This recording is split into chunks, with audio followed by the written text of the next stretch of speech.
ছাত্র জনতা যারা শহীদ হয়েছেন এবং মুক্তিযুদ্ধে সকল শহীদদের আত্মার প্রতি শ্রদ্ধা নিবেদন করে আমি আমার সংক্ষিপ্ত বক্তব্য শেষ করছি।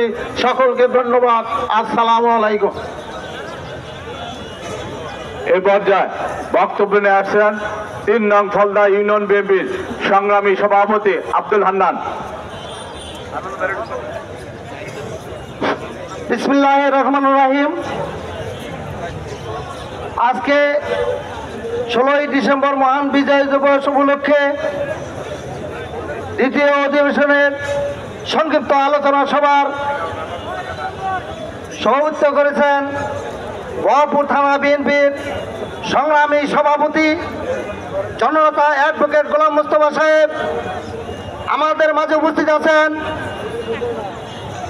ওয়াপুর পৌরসভার সংগ্রামী সভাপতি জনাব জাহাঙ্গীর হোসেন। আমাদের মাঝে উপস্থিত আছেন ফলদা ইউনিয়নের সাবেক চেয়ারম্যান ওয়াপুর থানা বিএনপির সংগ্রামী সাধারণ সম্পাদক জননেতা সেলিমুজ্জামান তালুকদার সেলু সাহেব। সঞ্চালক হিসেবে দায়িত্ব পালন করতেছেন ওয়াপুর পৌরসভা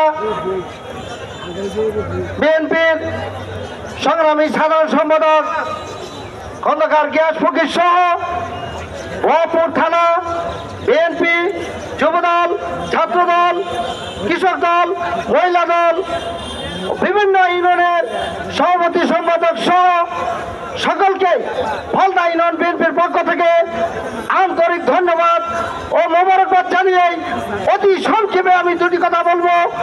সংগ্রামী বন্ধুরা আমার, আজকে বিজয় দিবস উপলক্ষে দীর্ঘদিন পরে হলেও আমরা মুক্তভাবে ভরপুর এসে আমরা মন খোলাভাবে বক্তৃতা দিতে পেরেছি এবং নেতা কর্মীদের মধ্যে যে উৎফুল্লতা এসেছে তাই আমাদের অপেক্ষা করতে হবে। আমরা যারা বিএনপি করি সকলকে ঐক্যবদ্ধভাবে থাকতে হবে। সামনে জাতীয় সংসদ নির্বাচন আসবে, সেই নির্বাচনে আমাদের যেই নেতা আসুক না কেন তাকে বিপুল ভোটের মাধ্যমে আমরা জয়যুক্ত করব এবং সবাইকে ধন্যবাদ দিয়ে আমি আমার সংক্ষিপ্ত বক্তব্য এখানেই শেষ করছি। খুদা হাফেজ। বাংলাদেশ জিন্দাবাদ। শহীদ অমর হোক। খালেদা জিয়া জিন্দাবাদ।